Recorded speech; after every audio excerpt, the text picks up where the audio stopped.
Welcome back to episode 2 of Guts from Berserk, 100% completing Elden Ring while trying to make friends. In our last episode, we slaughtered a tree-loving knight. Sensation. Fought Market, dunked on Godric, made some new friends, and are now able to actually roll with armor on. There are rules to this challenge run, but according to the council, rules are fucking kick. So pause if you want, otherwise, let the journey resume. Back at the Roundtable hole, we have some people to talk to. Up first is Sir Gideon Ofnir. They all know it. He's our local Vati-Vidya and our go-to lorekeeper. He's also the adoptive father of Nefeli Lu. This guy just has aura, he doesn't even speak. Up next is Fia, the deathbed companion. She gives out AIDS-infused hugs, which permanently lower our health. Cool fireplace though. Finally, we jump off the balcony.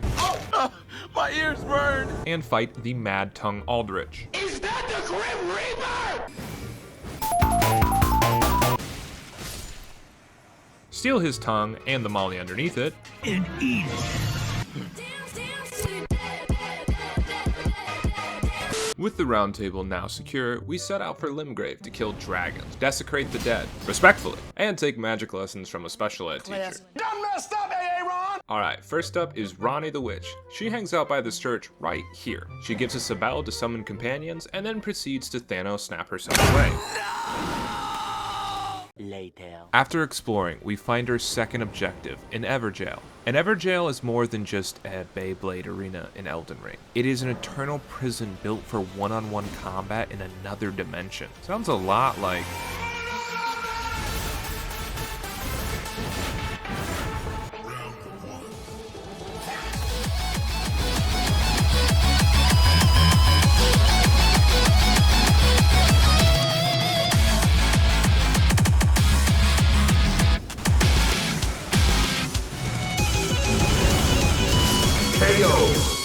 Guts wins. With the Draconic Fury defeated and my sanity somehow intact, our journey takes us to the center of Limgrave. Ooh. Time to show Agheal why Guts' sword is called the Dragon Slayer.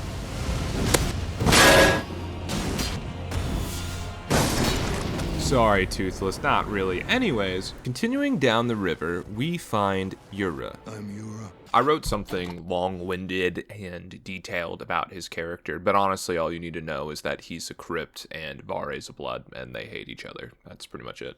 Don't let your emotions stay your blade. Well said, Yura. I'm going to go rob the dead. Thank you for justifying my actions. Down. Wait. We have been trying to reach you about your car's extended warranty. Kill yourself now. Wow. I don't know why I thought I would get anything besides ashes in a catacomb. I'm kind of retarded. Leaving the catacombs, we head east to in-person lowball a sorcerer on Facebook Marketplace. On our way there, though, we ran into some issues.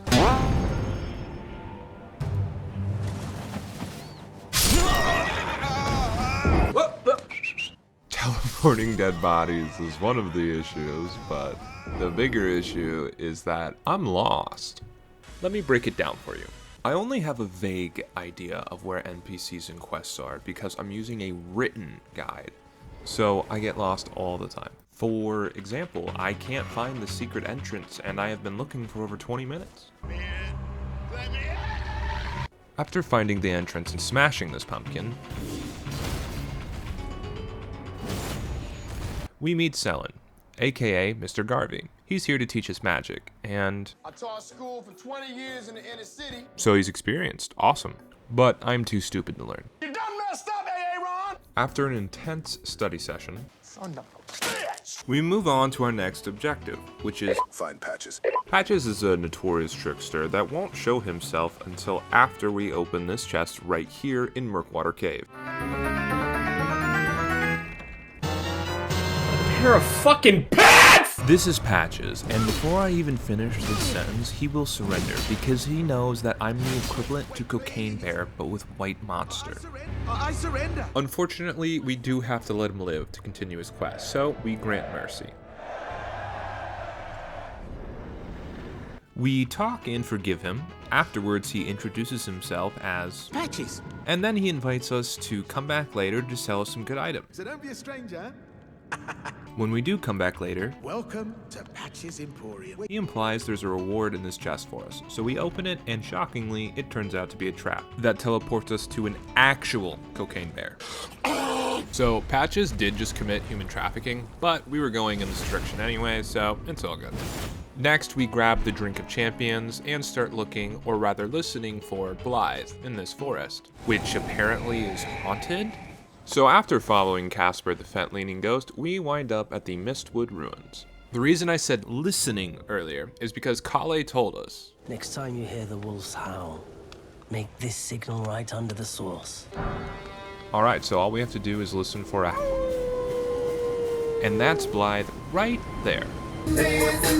Okay, snap here, and there we go. The name's Blaidd. Blaidd is a half-man, half-wolf warrior sent to find and kill Darrowell, who he believes is a traitor. and in need of a fitting end to his tale. Yeah, Blaidd is awesome, and also my personal favorite NPC, so we agree to help him hunt down Darrowell. Darrowell is a mini-boss that can be found within this Evergaol over here, near the south side of Limgrave. After we enter the Evergaol, we can summon Blaidd to help us with the fight, but that's really overkill. This boss is light. No reaction.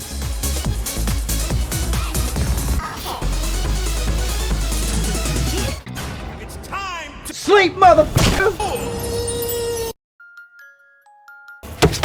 Now we talk to Blaidd for our reward, and it's a rock. It's the biggest piece of dog shit. Oh yes. Speaking of rocks, after we say goodbye to Blaidd, I go grab these rocks in this mineshaft over here, negotiate with this guy, and head back to the Roundtable hold to meet with Smithmaster Hewg. Those eyes tell a story. He strengthens the Dragon Slayer with the materials we just got, and now our weapon is upgraded to +4. With our newly upgraded sword, we head back to finish a quest that I actually already started. While getting some scenery footage earlier, I went to this telescope in the center of Limgrave and heard someone talking to me.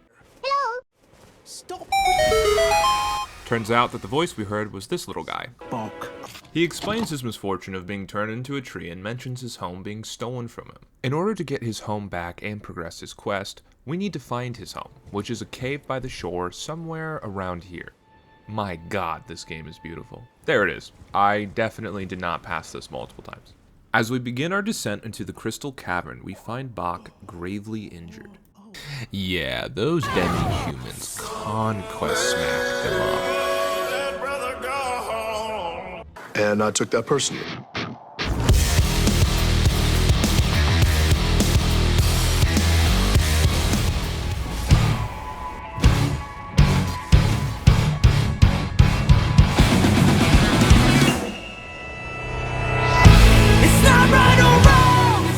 By defeating the two demi-human chiefs, we take back BOC's stolen possessions. After a bit more cave diving, we head back to what I thought was the entrance. But I'm on an island with a dragon church, so clearly I turned right when I should have. Regardless, I buy some dragon spells, say hi to the homie, and then finally make our way back to BOC. We give him back what the demi-human stole, and he thanks us. Thank you. You're very kind. It will take him some time to recover, so in the meantime, Yura tells me specifically not to use or buy dragon spells. The dragon communion is ruinous. Magnificent. Also, another transport chest. This isn't too bad. Why are we still here? Just a sec. Is anybody there? Yes, this is Kenneth Haight, owner of Fort Haight. Complicated, I know, but stay with me now. He asks us to clear out his fort, but we have to go there anyways in order to get the first half of the Dectus Medallion, so I do reclaim it for him, and then he talks about royalty and blah blah blah. Whatever, he's just set up for someone else's quest later. Regardless, we are done with the majority of the quests right now in Limgrave, which means we head south for the Florida arc. Very well. That's going to wrap up episode 2 of this series. Thank you so much for watching. These videos take a lot of effort, so it means so much when you guys like, subscribe, and comment. It genuinely makes me happy. So again, just a big thank you from me.